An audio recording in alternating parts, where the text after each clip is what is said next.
Le président fondateur de Pritel. Alors il faut juste rappeler un mot, parce qu'il y a un moment on en parlait énormément, et puis c'est vrai qu'on en a moins parlé, un MVNO. Vous n'avez pas de réseau, vous achetez les minutes de télécommunication en gros à un ou plusieurs opérateurs, ça dépend des contrats que vous passez, et ensuite vous êtes censé nous faire des offres canon. Mais on fait parce que justement vous avez acheté ces minutes en gros. Les MVNO, ils sont là pour agiter le marché aujourd'hui, David Charles. Or voilà que vous dénoncez l'absurdité de la guerre de la data, et c'est vrai qu'on est rentré, on a l'impression là très vite dans l'ère de la data gratuite, comme Free nous avait fait rentrer dans l'ère de la voix gratuite. Alors, il faut peser tout ça.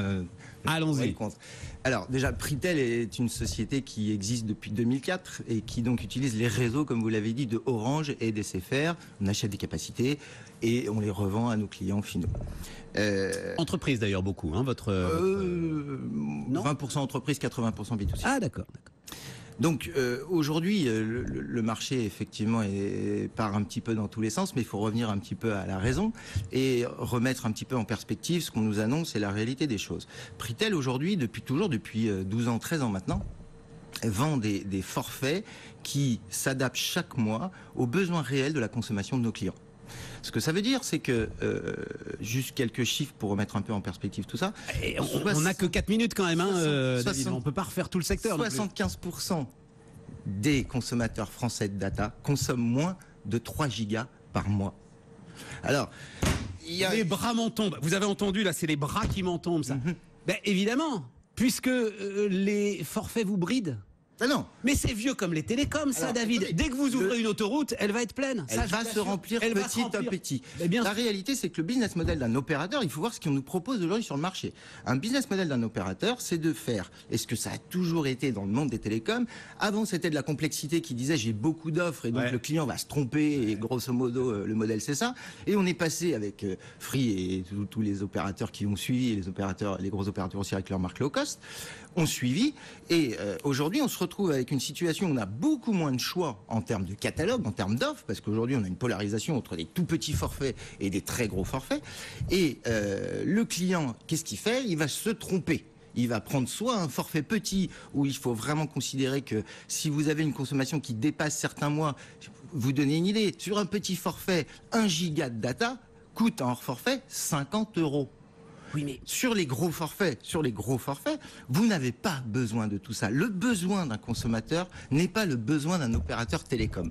Donc Pritel propose des forfaits qui vont s'adapter et vous allez payer moins cher. C'est le discours que j'entendais quand, alors pour le coup Orange, ça nous rajeunit pas, quand Orange a commencé à lancer ce qu'ils appelaient les offres d'abondance sur la voix. Et à ce moment-là, on entendait aussi, mais on n'a pas besoin de tout ça. Et puis si, mais non, à un moment, regardez aujourd'hui, à un moment on parle sans s'arrêter de parler et on va consommer de la data. La consommation moyenne des Français en 2016, c'est 1,6 giga. Elle s'adapte au forfait, la consommation moyenne, ça a toujours été comme ça. Oui, mais si vous offrez... Le consommateur, lui, je veux dire, mettons-nous dans sa tête. Aujourd'hui, le Français, qu'est-ce qu'il a? Il a le choix de payer un forfait très petit avec du hors forfait et se dire, je vais peut-être prendre un risque très important. Exactement. Ou prendre un risque de l'autre côté en payant trop cher puisqu'on lui vend trop de choses. Bon. Aujourd'hui, les MVNO dont vous parlez, et je suis un MVNO, aujourd'hui, il n'en reste plus beaucoup sur le marché français, les MVNO ont une place à jouer, une place à prendre sur le petit, le gros, plus de hors forfait. Pritel, c'est ce qu'on fait. On est au milieu et on se place vraiment au milieu pour proposer des prix plus bas à nos consommateurs. David Charles, est-ce que le problème, c'est pas que, en fait, le vrai gros MVNO aujourd'hui qui agite le marché, c'est Bouygues? Qui est devenu une sorte de MVNO. Oh oui, mais oui, c'est devenu une sorte de... Je serais très content qu'on dise que c'est un MVNO. Non, mais bien sûr, mais on en parle régulièrement avec eux. Mais c'est-à-dire qu'aujourd'hui, votre place, elle devient compliquée à trouver. Parce que justement, les opérateurs eux-mêmes ont réussi à baisser les prix de manière spectaculaire. Alors parce que vous partez du principe que les clients partent d'un forfait très élevé. Aujourd'hui, le marché, il dit que vous pouvez payer chez Pritel, je vais prendre un exemple très simple, 2 fois moins cher que le marché pour votre consommation tous les mois. Et ça, c'est une réalité. Alors, il y a effectivement une vie entre 2 € et 20 €. David Charles, le sujet, alors c'est vrai que là, on est quelque part en conflit d'intérêts, vous et moi, parce que moi, producteur de contenu, mon intérêt est quand même l'intérêt aujourd'hui de, je vais dire, l'ensemble de l'économie. c'est que les gens puissent consommer cette data, mais sans compter, justement. Moi, je veux qu'ils puissent regarder. Moi, ce que je veux, c'est que les clients payent moins cher. Mon objectif, c'est que les clients français payent moins cher. La réalité, c'est que vous avez raison. Il y a une évolution de la consommation, puisqu'elle augmente de 100% tous les ans. Mais proposer aujourd'hui 100 gigas, c'est une consommation moyenne de Français que nous aurons dans 10 ans.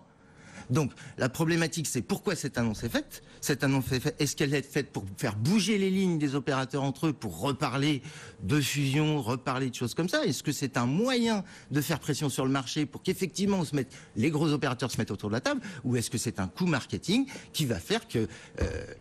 c'est la question. Et qu'on va détruire de la valeur. Voilà. Et qu'on va détruire de la valeur. Et aujourd'hui, on détruit de la valeur. Et juste... Un mot, mais vraiment un mot de conclusion. Non, le sujet est super vaste. Mais oui, le sujet est super vaste, mais les MVNO ont un avenir sur le marché parce que c'est eux qui font la concurrence. Si demain, aujourd'hui les offres sont standardisées, tous les opérateurs vendent la même chose au même prix, qu'est-ce qui fait le driver du choix? La pub à la télé? Non. Aujourd'hui, il faut considérer que les opérateurs alternatifs comme nous apportons de la valeur, et cette valeur, c'est de la concurrence. Et sans concurrence, vous savez ce qui va se passer, il y aura une augmentation des tarifs et on sera à la traîne en termes d'investissement d'infrastructures. David Charles, président fondateur de Pritel.